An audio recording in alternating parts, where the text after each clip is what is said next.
राम राम किसान भाइयों। जैसा कि आप सभी को जानकारी है कि इस मौसम में वर्षा ऋतु में हमें समुचित लाभ मिला है वर्षा का, और एक अच्छी वर्षा होने के कारण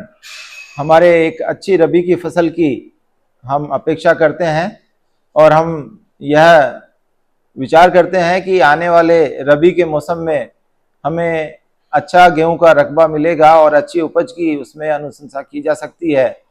जहाँ तक हमारे सरसों की और चने की बुआई के क्षेत्र की बात करें तो उसमें भी हमें अच्छा क्षेत्रफल हम अपने संभाग में कवर कर सकते हैं। जैसा कि हमें पता है कि इस बार हमें औसत से कुछ ज़्यादा वर्षा हमें यहाँ मिली है, 750 मिलीमीटर के आसपास, और 40 उसमें वर्षा के जो हमारे वर्षा के दिन थे। तो एक अच्छी खरीफ की फसल के साथ साथ यह राजस्थान प्रदेश के किसानों के लिए एक खुश खबर भी है कि एक अच्छी रबी के लिए भी हम अपनी पूरी विचारधारा रख रहे हैं, और उसी की तैयारी के फलस्वरूप आज हम उसके पोषक तत्वों की उपलब्धता के बारे में चिंतन करते हुए जो उर्वरकों की उपलब्धता है प्रदेश में और संभाग में, उसकी चर्चा करने के लिए आज हम विशेष रूप से आपसे मुखातिब हुए हैं। और इसमें जो आज का चर्चा और जो उद्देश्य रहा है हमारा मुख्य रूप से, जैसा कि हमने देखा है कि पिछले वर्ष कुछ अंतर्राष्ट्रीय स्तर पर अनिश्चितता होने के कारण हमारे डीएपी उर्वरक की उपलब्धता किसान भाइयों को सुलभता से नहीं हो पा रही है।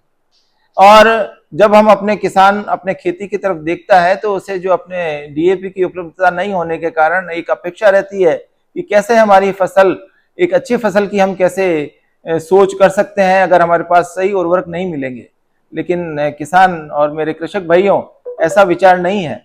जैसा कि एक पोषक तत्वों की विचारधारा का अगर हम रखते हैं तो एक स्वस्थ पादप और पौधों के लिए, एक फसल के लिए हमें 17 पोषक तत्वों की आवश्यकता होती है। और इन 17 पोषक तत्वों में अगर हम उर्वरक पोषक तत्वों की बात करें तो नत्रजन, फास्फोरस और पोटास ऐसे उर्वरक हैं जिसे हम उर्वरकों के रूप में देते हैं, ऐसे पोषक तत्व हैं जिन्हें हम उर्वरकों के रूप में देते हैं। और जहां तक जो अधिक पैदावार देने वाली फसलें हैं, चाहे वह धान हो या गेहूं हो या मक्का हो, उनमें इनकी उपलब्धता हमेशा एक बनी रहती है कि जिसे हम उर्वरक के रूप में इसको हम सप्लीमेंट करते हैं। अधिक रूप उत्पादन के लिए, समुचित उत्पादन लेने के लिए हमें इन उर्वरकों को देने के लिए इसकी आवश्यकता बन पड़ती है।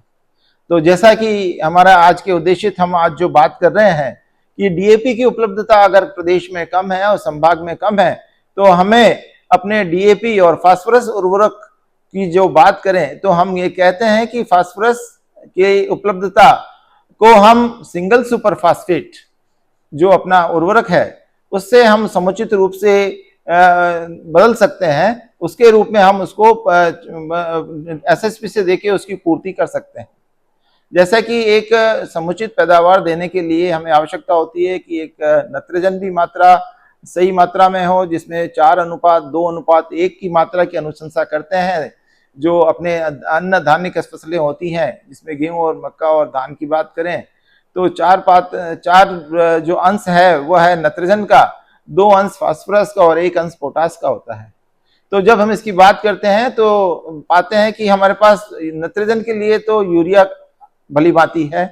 लेकिन फास्फोरस के लिए हमारे पास 2 उर्वरक ऐसे मुख्य रूप से जो आज किसानों में और कृषक भाइयों में जो पॉपुलर हैं, वह डीएपी और सिंगल सुपर फास्फेट के रूप में ही जाने जाते हैं। वैसे उर्वरक मिश्रण भी काफी आते हैं जिसका भी अलग अलग फसलों में विशेष महत्व रहा है और उसको भी हम उपयोग में ला सकते हैं। और पोटाश की उपलब्धता भी हम मिलिट ऑफ पोटाश देकर के पूर्ति करते हैं।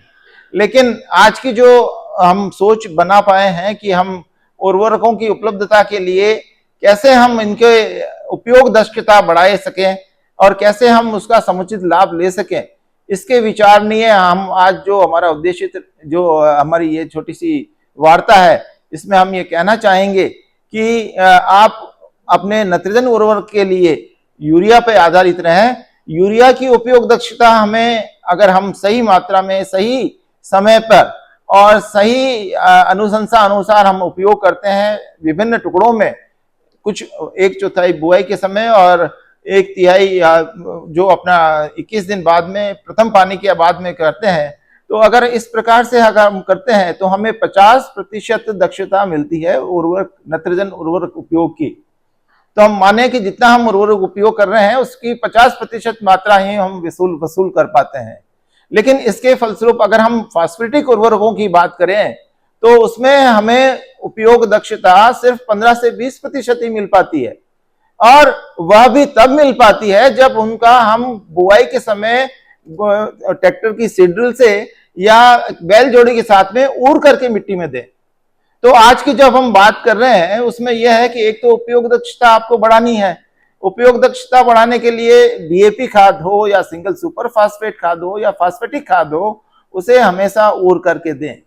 कोई भी किसान भाई, आज की वार्ता के बाद में हम यही अपेक्षा करते हैं कि कोई भी किसान भाई छिटक करके फास्फेटिक खाद का उपयोग नहीं करेगा,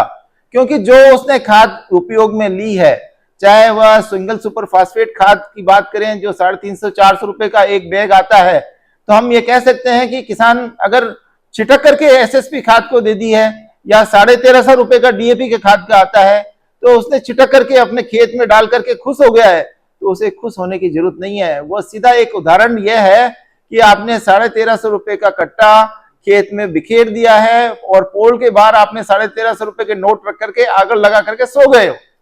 तो आपको पहली बात तो यह है कि समुचित उपयोग करना है, और करके देना है, जिससे कि आपको 20% की दक्षता, उसमें समुचित दक्षता मिल सके। लेकिन आज की वार्ता जो हम कह रहे हैं कि अगर डीएपी की उपलब्धता अपने देश में कम है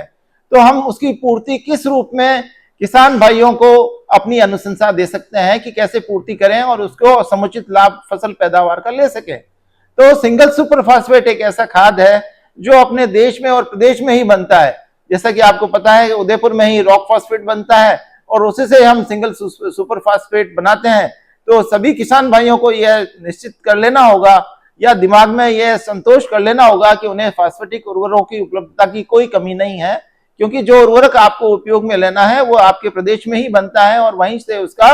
रॉक फास्फेट निकलता है। तो इस उर्वरक की उपयोग के साथ में दो इसके लाभ भी हैं। जैसा कि हमें दलहनी और तिलहनी फसलों में हम देखते हैं कि दलहनी फसलों में हमें सल्फर और कैल्शियम की आवश्यकता विशेष रूप से पड़ती है। अगर हम मूंगफली की बात करें तो कैल्शियम का बहुत बड़ा उपयोग है मूंगफली बनने में। इसी प्रकार से अगर हम कैल्शियम की सरसों की फसल में बात करते हैं तो भी उसमें उपयोग है, और सल्फर का उपयोग तो आपको तिलहनी फसलों में मिलता ही है कि सरसों की फसल में अगर सल्फर अगर आपने कम दिया तो उसकी उपज और उसकी जो क्वालिटी है वो हमें पूर्ण रूप से नहीं मिल पाती है। तो किसान भाइयों, डीएपी के एवज में अगर आपने सिंगल सुपर फास्फेट डाला तो आपको 2 पोषक तत्व अधिक मात्रा में मिलते हैं जो आपने उसका मूल्य नहीं चुकाया। तो हम यह कह सकते हैं कि साथ में अगर उसकी आर्थिक रूप से आकलन करें तो सिंगल सुपर फास्फेट खाद देने से अधिक लाभकारी पाया गया है। पौधे को जो 17 पोषक तत्वों की पूर्ति की बात करते हैं हम, तो इसके सिंगल सुपर फास्फेट के उपयोग के साथ में आपको फास्फेटिक उर्वरक तो मिल ही रहा है 16%, साथ में कैल्शियम भी मिल रहा है और सल्फर भी मिल रहा है। तो इन दोनों की उपयोगिता के साथ में हम देखते हैं कि इसके उपयोग से हम डीएपी की तुलना में अधिक उत्पादन लेने में सक्षम है। अब ये बात है कि इनकी दक्षता कैसे बढ़ाएं। दक्षता के लिए तो मैंने आपको 2 ही अनुशंसा की थी कि इसको चिटक करके नहीं दें, और दूसरा अब बुआई का समय है तो मैं आज अपने जो अनुसंधान निदेशक महाराणा प्रताप कृषि एवं प्रौद्योगिकी विश्वविद्यालय की तरफ से जो हम आपको यही सलाह देंगे कि आप जो हमारे लिक्विड बायो फर्टिलाइजर है उससे आपकी उर्वरक दक्षता पुनः आप 5 से 10% तक आसानी से बढ़ा सकते हैं अगर आप अपने बीज को ट्रीट करके बोएं बायो फर्टिलाइजर से, या मृदा में भी अगर बायो फर्टिलाइजर का उपयोग करें तो आपको समुचित मात्रा जो उर्वरकों का उपयोग किया गया है फसल उत्पादन के लिए उसकी दक्षता पूर्ण रूप से मिलेगी और आप एक समुचित फसल उत्पादन ले पाएंगे। जो आपने सोच बनाई है उससे अधिक उत्पादन ले पाएंगे, यह मैं दृढ़ता से आपको संकल्पित करता हूं। धन्यवाद।